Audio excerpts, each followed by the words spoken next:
everybody for coming tonight, coming out to K-Space. My name is Michelle Smith. I'm the director here. So tonight we are opening the exhibition Peary the Dreamer and Flying Coyote in Good Company by Josias Figueirido. And Josias submitted a proposal, I don't know, 2 years ago maybe? Yeah. And it was a completely different show. And so it's always surprising, how artists grow and change, and I think the new version is way better than the original, and I'm really excited to have it here. These pieces are exquisite. They are so technically well done. I'm just amazed at them. So Josias is currently teaching in Laredo at Texas A&M International. He is originally from Spain and then went to London for university and then on to Pennsylvania for grad school. So he's only been in Laredo, what, 2 years, 3 years? 3 years. Now? 3 years now? Yeah. Okay, so we're super excited to have you here. I hope all of you try the augmented reality portions of the exhibition. I've been having a lot of fun with those for the last couple of hours and posted a couple on Instagram and TikTok. So anyway, with that, I will turn it over to Josias and let him explain his artwork to you. Yeah, thank you so much, Michelle. And thank you everyone for coming out tonight. Thank you so much. And I just want to thank Michelle and the team here at K-Space for helping me in organizing this show and just putting all this work together. I'm very thankful for that. So thank you so much. So as Michelle said before, just to give you a brief background about myself, I'm from Spain. I spent a few years in London, and then I moved to Philadelphia, and I lived in Philadelphia for 6 years before moving to Laredo, and I've been in Laredo now for 3 years, combining both my studio practice, mostly painting, and teaching at Texas A&M International. I teach painting and drawing. And a lot of my work has been influenced by moving to Texas and navigating through the space differently. Right? Here in Texas, there is so much space. I'm not used to that space, and it made me look at things differently. Also, I work with the students that cross the border every day of class. And that made me think about borders as well, because I grew up very close to a border as well, but it was a different border between Portugal and Spain, and you just cross from one country into another, and you don't have to show any kind of documentation, right? But here, coming from Mexico to the U.S. and vice versa, it's a different border, and it made me think also about how can I implement that into my work. The work here started last year actually. I started to create a fictional world in 3D modeling in Blender, the software Blender. I wanted to create a world, a space that was mine, a space with characters that were truly mine. And I guess after living in different places, I feel I don't belong anywhere. And I wanted to create a space that were actually mine, a space that were safe, a space that made me happy, just that, and with characters that I like and make me laugh. And made me look at the world differently, and characters that do things that might be simple but unexpected. But basically, it was about things that made me happy. For a long time, I was painting other things. Dealing with politics, dealing with social issues, and then I realized that I wanted to do something completely different. Wanted to do something that were much more mine. Wanted to paint something that makes me happy. It's as simple as that, really. And so I started to create this fictional world, and with two main characters, Piri the Dreamer, the yellow sleepy character, and Flying Coyote, the pinkish coyote with wings. And they started to appear in a garden setting. The garden is supposed to be a safe space, a playful space, and after that, I started to develop other characters that interact with these two other characters, with Piri and Coyote.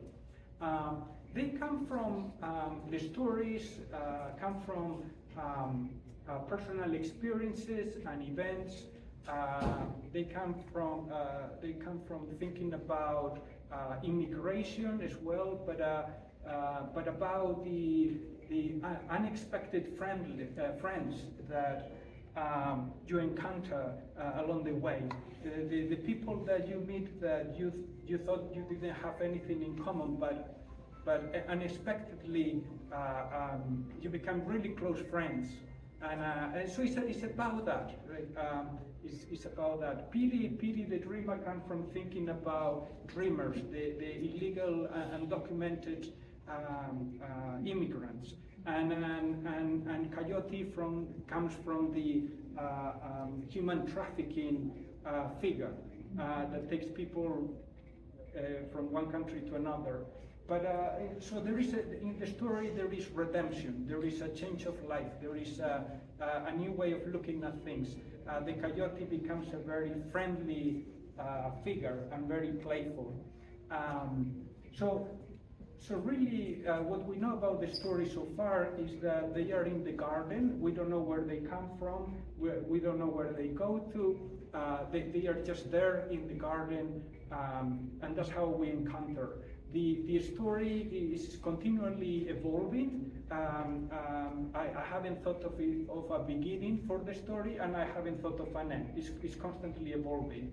And in the last few months, I've been creating other characters, such as Pom, this figure, which is a figure that tries to play the flute, but his hands don't allow him to play the flute.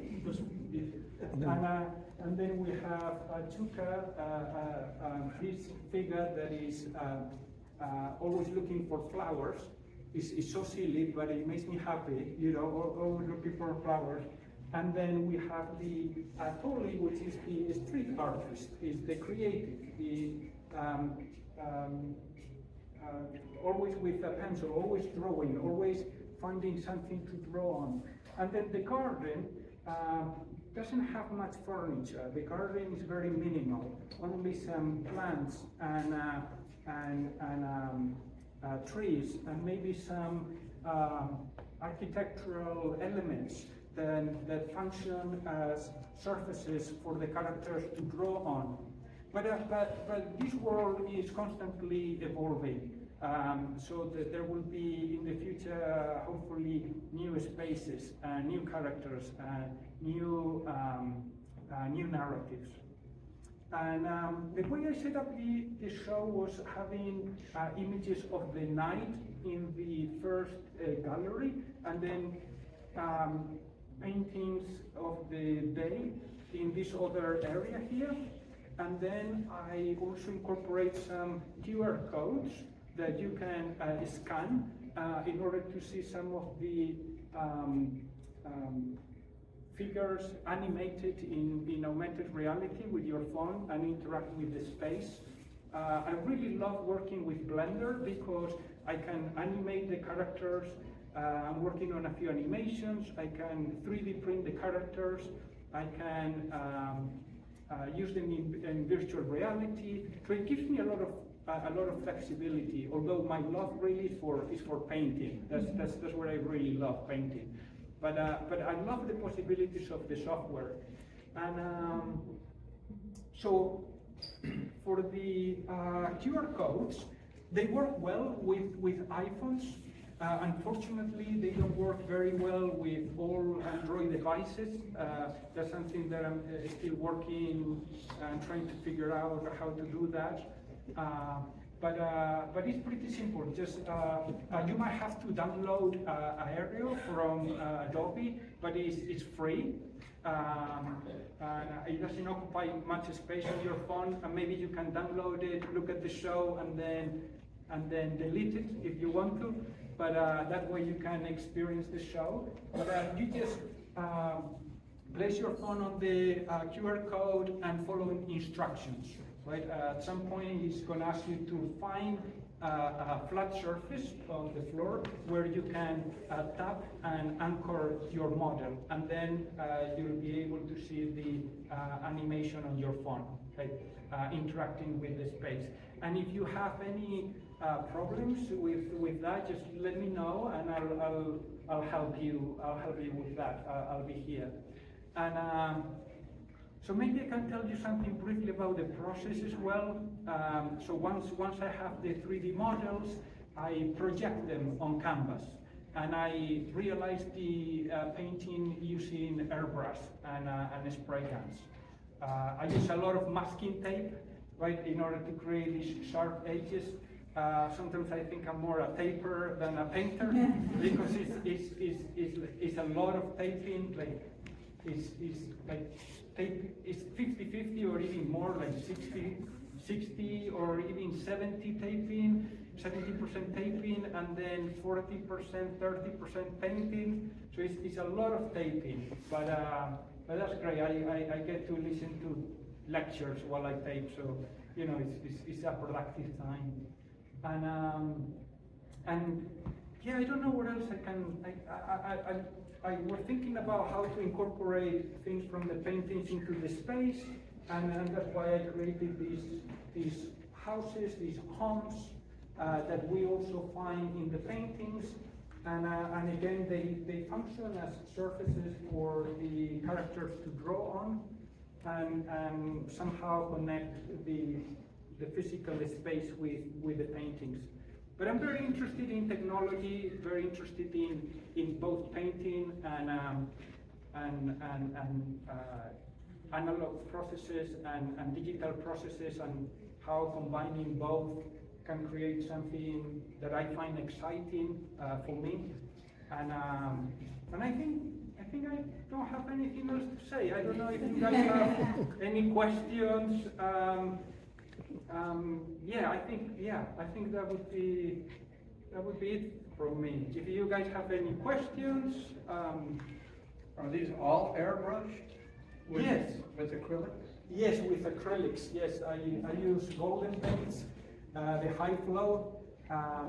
I use those because I don't need to mix them with other mediums in order to dilute the paint. Golden acrylic is great. You just pour the paint straight onto the airbrush. No need for a recipe or diluting the painting. They work really well. Yeah, but they are all airbrush, and I use spray guns as well to cover like the large areas. Yeah. So it seems to me like the smooth surface is really important to you. Will you explain how you? Yes, so it took me a while to figure out how to spray on canvas. So basically it's about gessoing. It's about layering a lot of gesso on the canvas, between 15 and 20 layers of gesso, and then wet sanding. And wet sanding gives you that kind of very smooth surface, almost kind of glass-like surface. Yeah. That's pretty. Mm-hmm. So You don't even see the canvas texture at all. Yeah, the gesso covers everything. Yeah. But it took me a while. It took me a while to figure that out. A lot of failures. Yeah. Do you guys have any other questions? I hate to ask, Yes. but I'd like to know what your thoughts are on artificial intelligence technology. That's a really good question, and I haven't thought through that massive topic. I haven't in my head fleshed out that top. I haven't unpacked it for myself, so I wouldn't be able to give you like a proper answer. I mean, these are a mashup of your own mind. Yes. You're not going anywhere else and getting Yes. these images. Yeah, yeah. Yeah, no, I don't know what I think yet. Yes, yeah, I love when, I mean, the airbrush removes the hand of the artist from the canvas, right? Yeah, yeah. I'm not touching the canvas with the brush and somehow leaving my brush stroke, which becomes like an artist's signature. I'm removed from the canvas. Uh-huh. So it could be like inkjet printed, right? So I'm Yeah. removing myself. And I wonder if AI could do something like that too. If it could be used under the control of the artist, you know, if the artist can take control over it somehow. I'm not sure. I haven't thought through it a lot, but I was it's a just great curious. question. Yeah, I'm very curious too, and I would love to know what other people think. Yeah, but I will definitely be looking into that topic soon because it really interests me. But I'm not informed right now, really. So I'm gonna download this application that Yeah. offered us and see and play with it. That sounds fun. It sounds interesting. Yeah, thanks. Yeah, it's free. Aero from Adobe. Yeah. Thank you. Any other questions? I had a question. What inspires the drawings within the painting? So that character is creating Oh, yes. specific drawings, but Yes. what inspires those drawings? Yes, they are drawing their heroes. They are,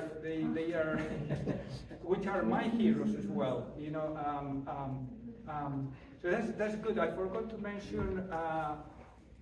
Before I'm a painter, before I'm anything, I constantly draw in my sketchbook a lot. I mean, I really value digital applications, but for me, like being with paper and a pen, I'm constantly drawing things. Yeah. And these cartoon characters that we see in the architecture, in the paintings, come from my sketchbook. So these are like fun, silly, stupid heroes. You know, like yeah. And so are the drawings that they're making also drawings from your sketchbook, or are you imagining what they would draw? and then- Both. Yeah, that's okay. a great question. Because when I try to imagine what they draw, I cannot think of anything because I go like, they could be imagining this or they could be imagining that. No, but actually, why? They come from this place. No, but I cannot make up my mind. But so the drawings usually come from my own sketchbook. Yeah. Mhm. Yeah, thank you. Yes. Yeah. What advice would you have for like young artists? He's a young artist over here, so. That's what advice would great. you have? Yeah, so simple. Buy a sketchbook Okay, but- and draw anything that you find interesting from life. You know, draw your shoes, draw your parents, draw the view from the window, draw the car, draw people at the park. Anything that engages you visually, anything that you find beautiful, just draw from observation. So don't draw me, I'm not. Draw her. But yeah, that I think drawing from observation is the best thing you can do as a you know, a child, as a teenager, you know, like to develop observational perceptual skills, right? Like the mind, the hand, the eye, yeah. The 3D effect that you have, but I was walking in like, oh my gosh, that's just your, Yeah, you're gonna trade, or it's just, It's because the models are created in 3D in Blender. sure. So in the 3D software, and so I replicate those effects. Yeah, but yeah. You know, thank you for Any other questions? All right, thank you so much. Need help figuring out the QR code thing? I can help, Josias Yeah. can help, so just ask us. Mhm. Yes, Thank you. thank you. All right, thank you, thank you. Good job.